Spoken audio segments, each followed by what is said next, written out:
bom dia a todos. A gente vai hoje fazer revisão envolvendo as técnicas de integração vistas até agora. A saber, técnica usual, se tiver composição, pegamos a função de dentro da composição e mudamos de variável. Se tivermos mais de uma composição, é a composição mais interna que é mudada de variável. Depois a gente viu que a gente tem a integração por partes. E depois a gente entrou na integração por substituição trigonométrica, que também pode ser substituição por função hiperbólica. Vai depender do contexto.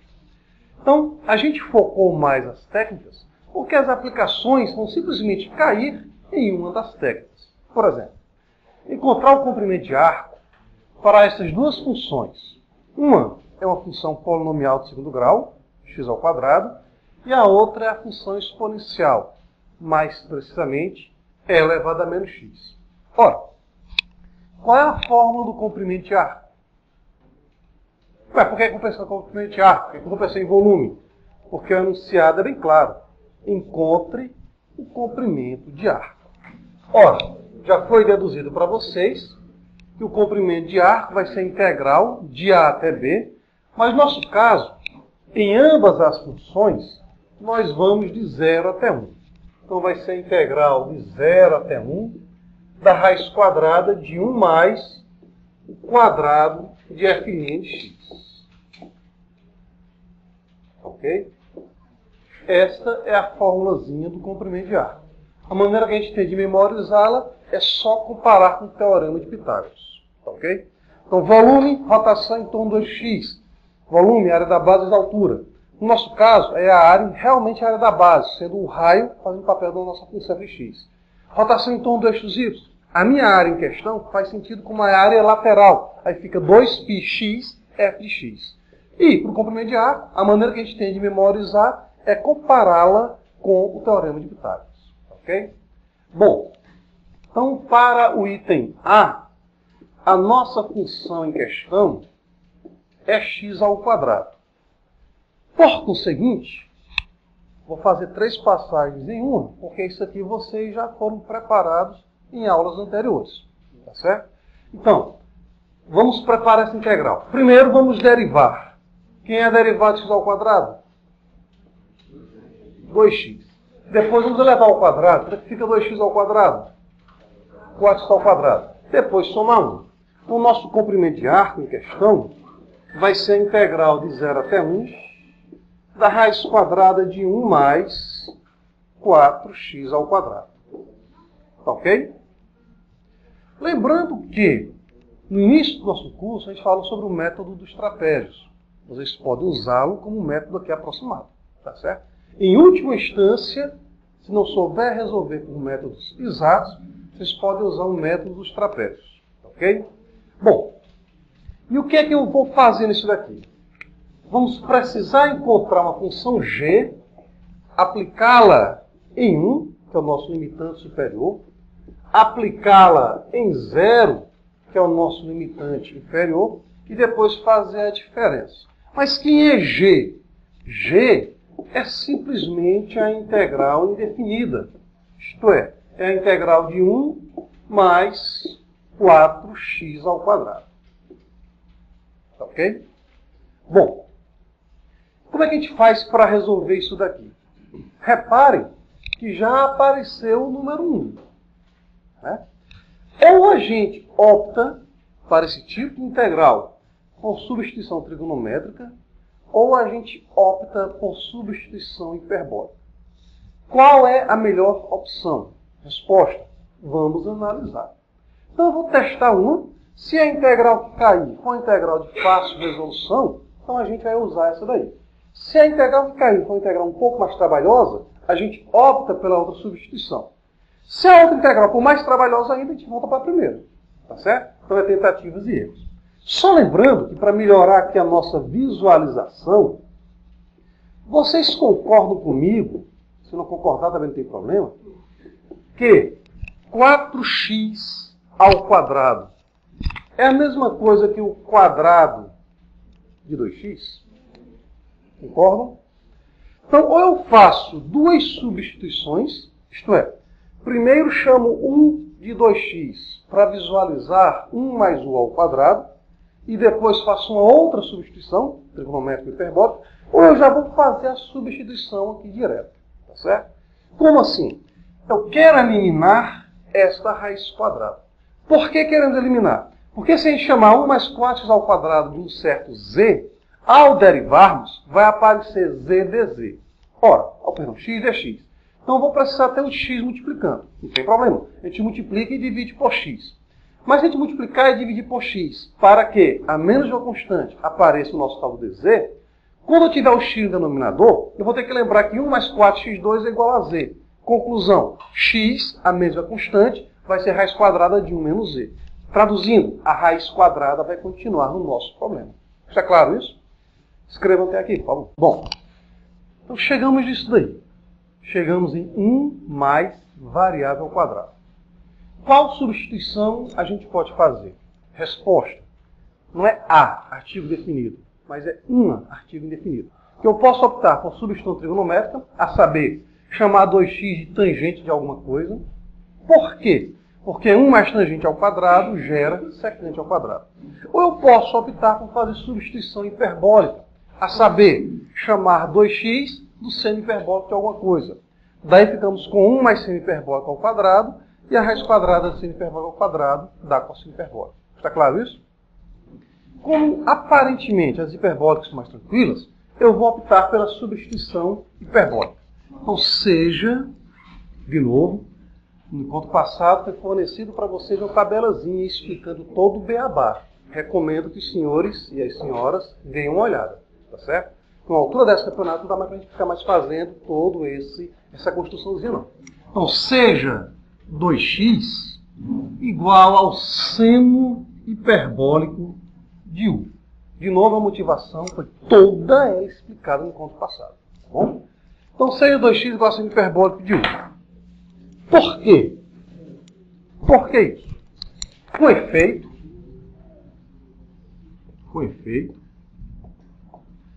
raiz quadrada de 1 mais 2x ao quadrado, isso aqui vai ser igual a raiz quadrada de 1 mais 2x ao seno hiperbólico. Como está ao quadrado, ficamos com seno hiperbólico ao quadrado de u. Ora, a relação fundamental das hiperbólicas nos diz que cosseno hiperbólico ao quadrado menos seno hiperbólico ao quadrado é igual a 1. Conclusão, 1 mais seno hiperbólico ao quadrado é o nosso cosseno hiperbólico ao quadrado. Ora, o cosseno hiperbólico é sempre maior do que zero. Mais precisamente, é sempre maior, igual a 1. Então, a raiz quadrada de alguém que é positiva é esse próprio alguém. Então, ficamos simplesmente com o cosseno hiperbólico de 1. Ora, uma vez que a gente faz a mudança de variável, e já que a integral está sendo vista como antiderivada, está faltando algo para calcularmos a integral. O que é?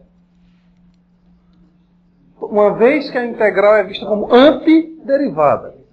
Está faltando a derivada. Então nós vamos derivar em relação à variável u. Tá certo?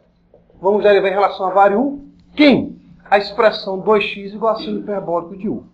Ou, equivalentemente, x é 1/2 do seno hiperbólico de u. Por conseguinte, derivando x com relação a u,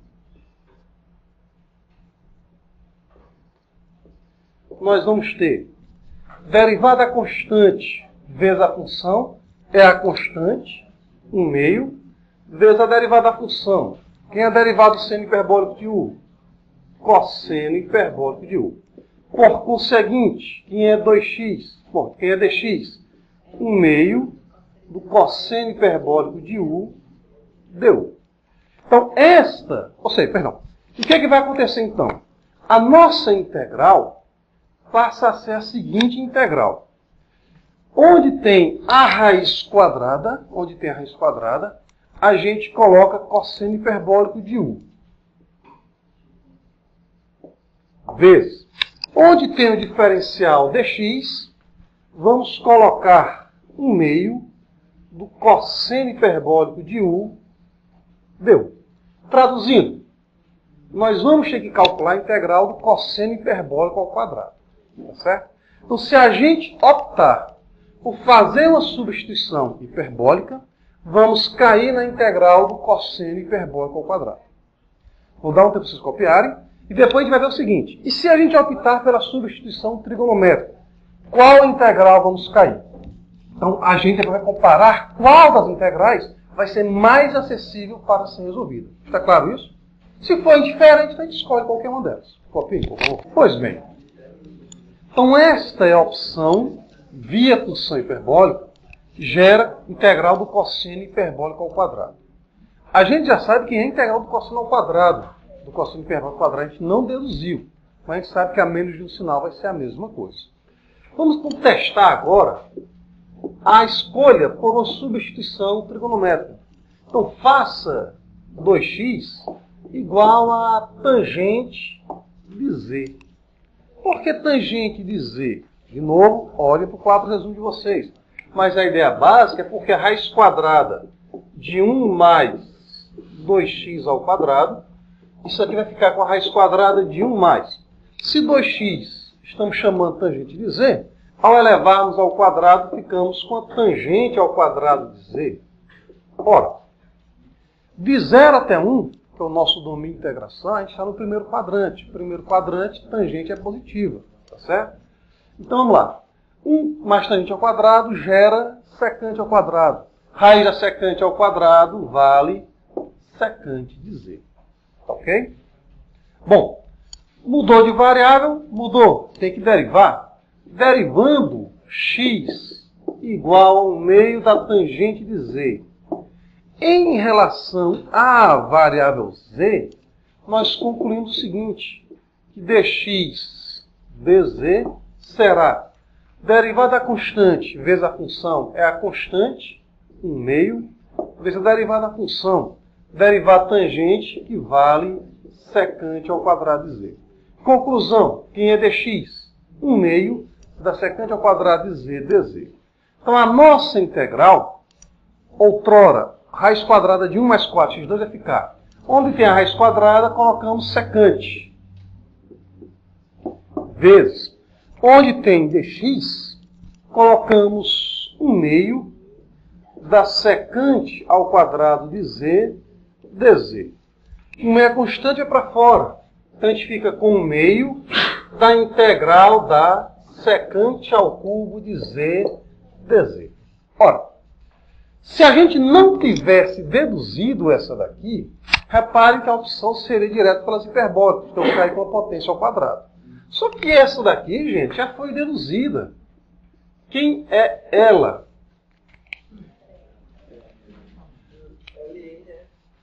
Tem o LN, mas não é só o LN não. É 1 meio, lembrar que para deduzir a gente usou a integração por par. 1 meio de secante de z vezes tangente de z mais ln do módulo da secante mais tangente. Tá certo? Vamos decorar, viu, gente? Se não decorar, lembra de onde ela veio. De onde ela veio, integração por partes. Como? A gente escreveu secante ao cubo como sendo secante vezes secante ao quadrado. Bom, ali já temos, agora é só fazer a volta. Como assim a volta? Quem é tangente de z? Tangente de z é 2x. Quem é secante de z? Secante de z, raiz quadrada de 1 mais 4x2.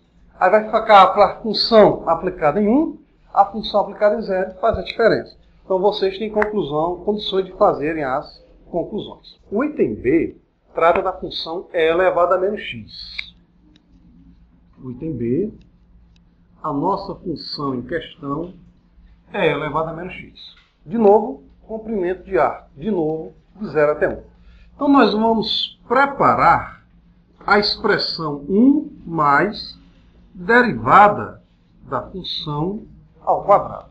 Depois que a gente preparar essa expressão, a gente vai extrair a raiz quadrada. Está claro isso? Bom, quem é a derivada exponencial? Mas cuidado. Se fosse apenas e elevado a x, seria e elevado a x.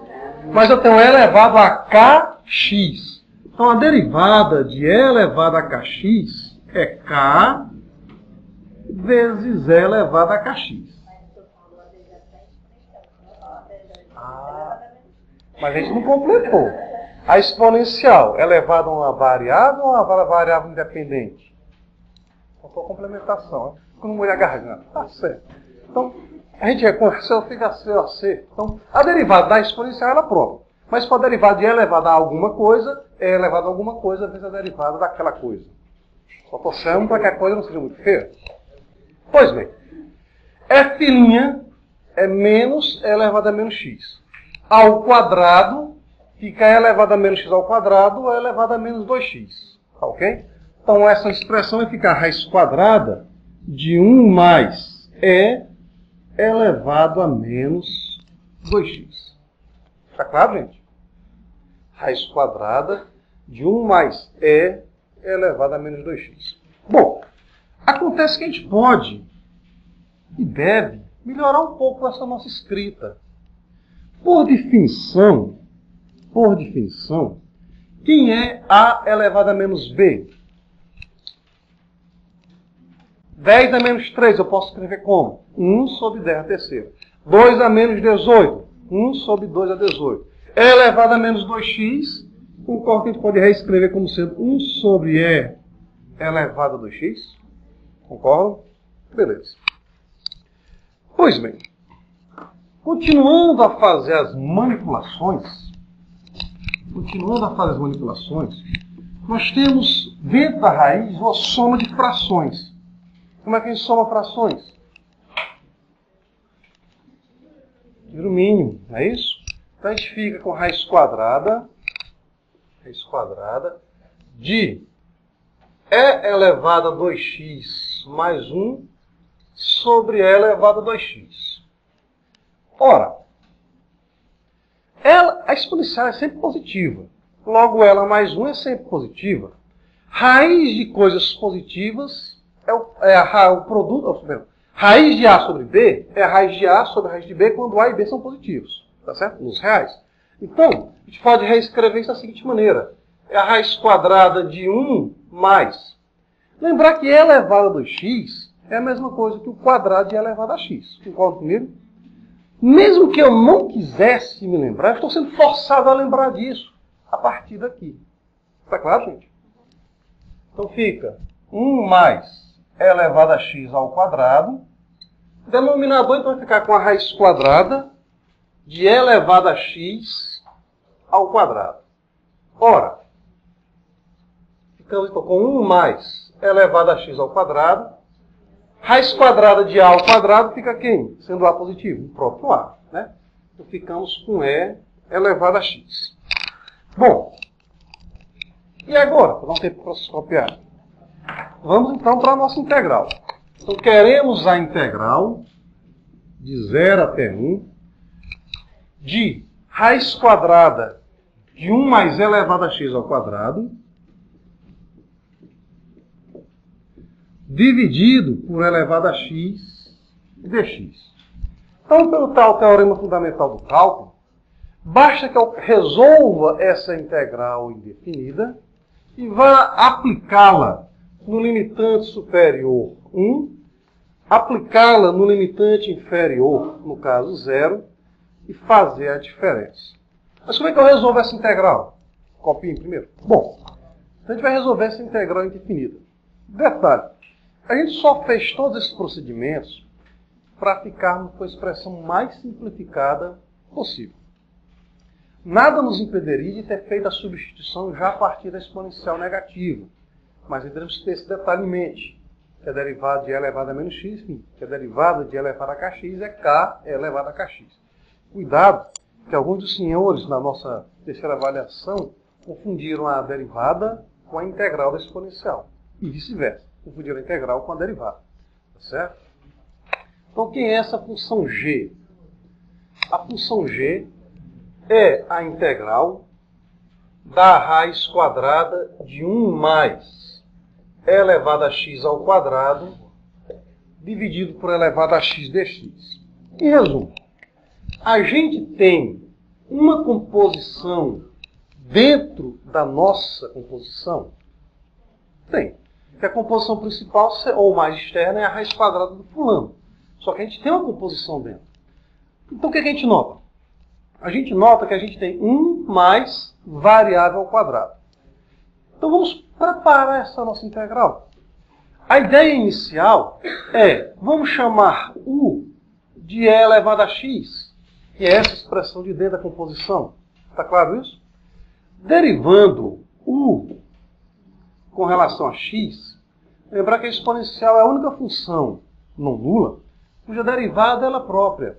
Então ficamos com E elevado a x. Por conseguinte, du é elevado a x dx. Oh, rapaz!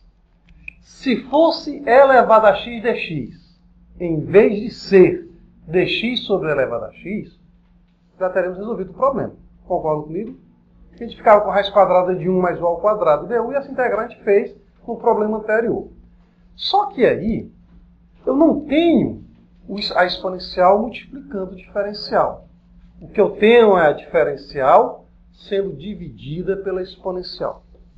Bom, o problema da nossa vida é que a gente tem que trabalhar com o que de fato é, não com o que a gente queria que fosse. Então nós vamos mexer com aquela expressão, fazendo aparecer aquilo que a gente precisa. Como assim? Vamos multiplicar a expressão por 1. Logo, ela não se altera. E o número 1, vamos imaginar como sendo a exponencial sobre ela mesma. Por quê? Primeiro, eu já garanto que a exponencial depende de zero. E porque eu quero que apareça a exponencial de x dx. Está claro isso? Então, a gente vai multiplicar essa expressão por 1. E o 1 vai ser imaginado como sendo alguém sobre este mesmo alguém. Tá ok, gente? Perguntas até aqui? Eu já multiplicar numerador e denominador por E elevado a x. Está claro? Ora, ao fazermos isto, repare, quem é E elevado a x dx? E elevado a x dx é o nosso du. Então a gente fica com a raiz quadrada de 1 mais E elevado a x é u, então a gente fica com u ao quadrado, vezes du, que é elevado a x dx. É exponencial, a gente está chamando de u. U vezes u, a gente fica com u ao quadrado. Está claro isso? Repare então que é uma integral que as estratégias usuais já foram apresentadas na questão anterior. Ou a gente chama agora U de seno hiperbólico, ou a gente chama U de tangente de Z. Está claro isso, gente? Querem copiar agora ou querem que eu faça tudo? Copie, então, por favor.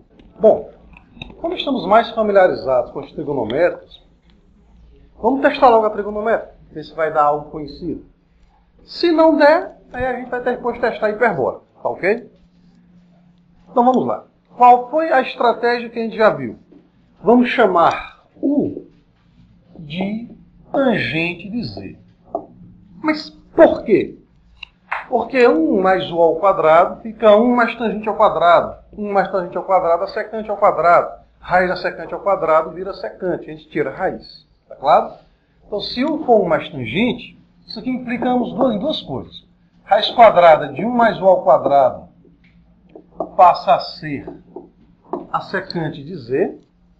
E, vamos aproveitar, se U é tangente de Z, quem é a sua derivada? Secante ao quadrado. Então, du é a secante ao quadrado de Z dz.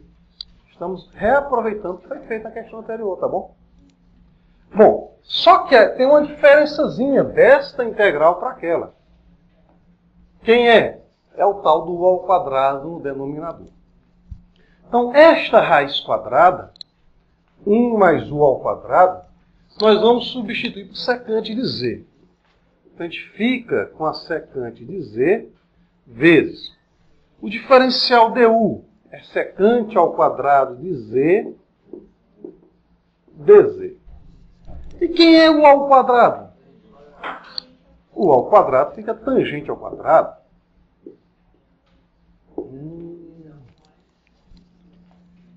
Vamos, então, olhar o que é que nós temos e ver se dá para fazer alguma simplificação. Certo? Qual é... Ó, vamos pensar um pouquinho. Tangente ao quadrado, a gente pode dizer que é 1 mais secante ao quadrado. Concordam comigo? Mas também eu posso dizer que secante ao quadrado é tangente ao quadrado mais 1. Sim, daí. Sendo tangente ao quadrado mais 1, a gente pode separar isso como secante vezes tangente ao quadrado. Aí tangente ao quadrado cancela, fica só integral secante, que é conhecida. Aí fica 1 sobre tangente ao quadrado vezes secante. 1 sobre tangente ao quadrado dá cotangente ao quadrado. Né? Não estou vendo muita coisa não. Mas, enfim, é o que nós temos e ainda dá para mexer. Tá certo? É o que nós temos e ainda dá para mexer. Vamos testar as hiperbólicas, ver se facilita. Se não facilitar as hiperbólicas, aí a gente volta para essa daqui. Tá ok? Mas lembrando, aqui dá para a gente manipular ainda mais. Só que, de novo, a ideia básica é testar de tal maneira que você manipule o mínimo possível. Então, se a gente optar pelas funções hiperbólicas, eu vou chamar U de quem? Mas com seno. Ah, o seno hiperbólico, muito bem. Então, seja U o seno hiperbólico de K. Por quê? Porque 1 mais U ao quadrado fica 1 mais seno hiperbólico ao quadrado.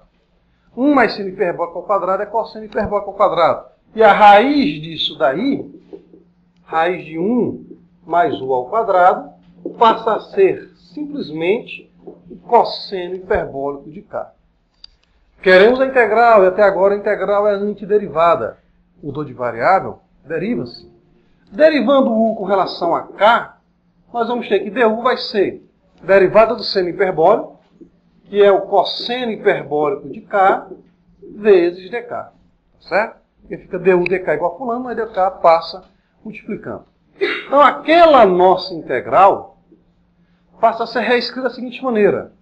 1 mais U ao quadrado, raiz de 1 mais U ao quadrado, fica cosseno hiperbólico de K, vezes du cosseno hiperbólico de K, cosseno hiperbólico de K dk, e U ao quadrado.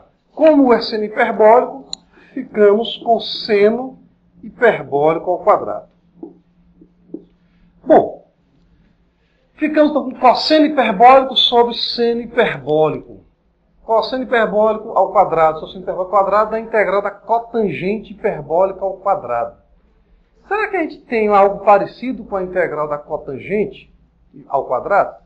Tem. Então, aparentemente, essa daqui está mais acessível do que essa outra. Então, escrevam que eu vou optar por essa daqui. Ok?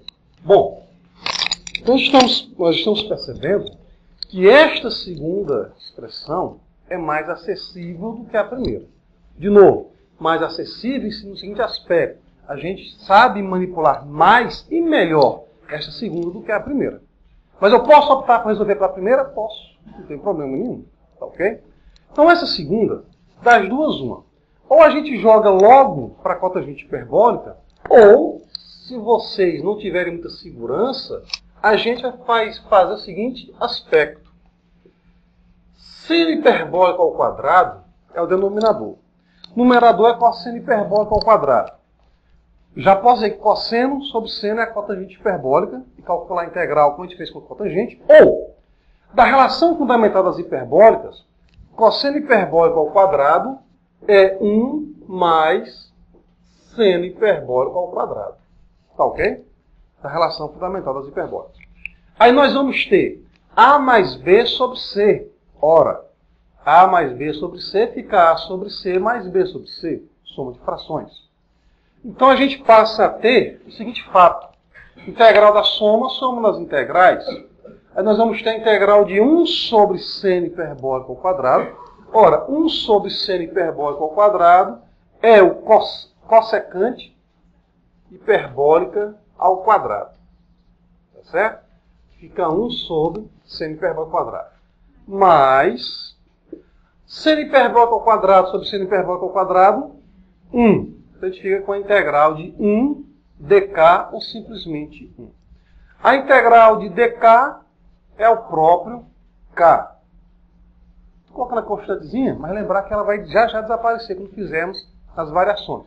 Mas não esquecer que sempre que a integral indefinida tem constante. E quem é a integral da cossecante hiperbólica ao quadrado? É a mesma da cossecante. E quem é a integral da cossecante? Menos cossecante vezes cotangente. No caso aqui, cossecante hiperbólica vezes cotangente hiperbólica. Tá certo? Pronto. Só isso. Só isso? Só. É igual vocês fazem a volta. Como assim a volta? Quem é K? K é o arg seno hiperbólico de U. Quem é U? U é elevado a x. Só fazer as voltinhas agora. Tá certo? Então, nesse nosso caso, a gente quer o volume da região ao ser obtida pela rotação em torno do eixo dos y dessa regiãozinha aqui, que vai do x igual a 0 até o x igual a 1. Então, queremos a rotação em torno do eixo dos y. De novo, note que a gente está mesclando os nossos conteúdos. Conteúdos área, volume, comprimento de ar, com o conteúdo técnicas de integração. Ora, se vamos rotacionar em torno do eixo dos y, a rotação em torno do eixo dos y para ser memorizada, pense o seguinte: volume é sempre área vezes altura. Mas qual é a área que a gente vai trabalhar? A nossa área em questão é a área lateral. E qual é a área lateral do cilindro? 2πrh. Então, nosso volume fica 2πr, só que o R em questão faz correspondência com f de x e a altura com x. Então, fica 2πx f de x dx. Está claro isso? Se for rotação em torno do eixo x, é como se fosse a fórmula do cilindro, usando como área da base a própria πr ao quadrado. Tá certo? Então vai ficar a integral de onde até onde? No nosso caso, de 0 até 1. Está claro, gente? Pois bem. Então, o 2π é constante, vai para fora. Fica 2π vezes a integral de 0 até 1 de x vezes f de x. Mas quem é f de x? 1 sobre raiz quadrada de 1 mais x ao quadrado dx. Ou seja, isso daqui vai ser 2π vezes a função g aplicada em 1 menos a nossa função g aplicada em 0. Está claro, gente? E quem é a candidata a g?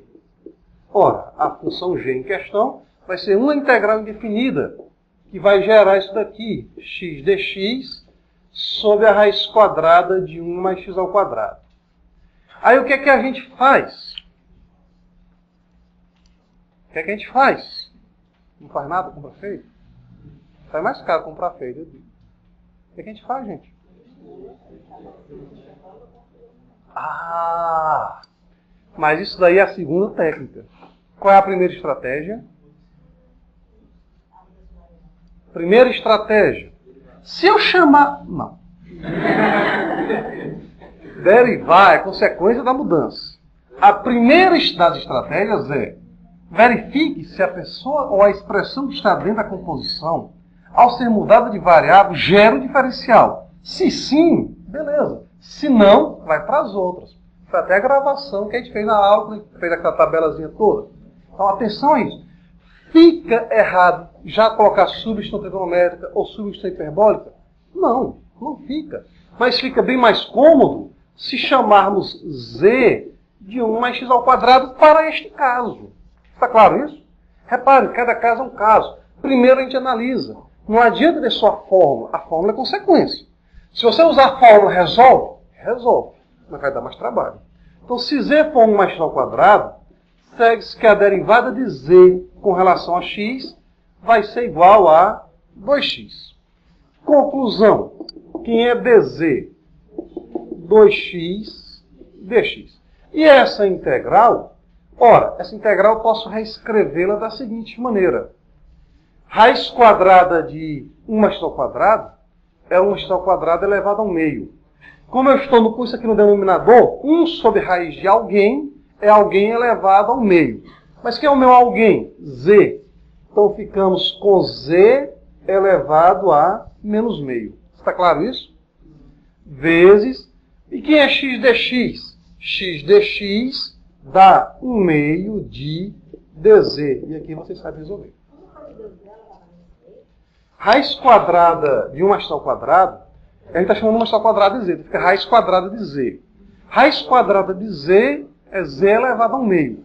Como está no denominador, vai para o numerador z elevado a menos 1 meio.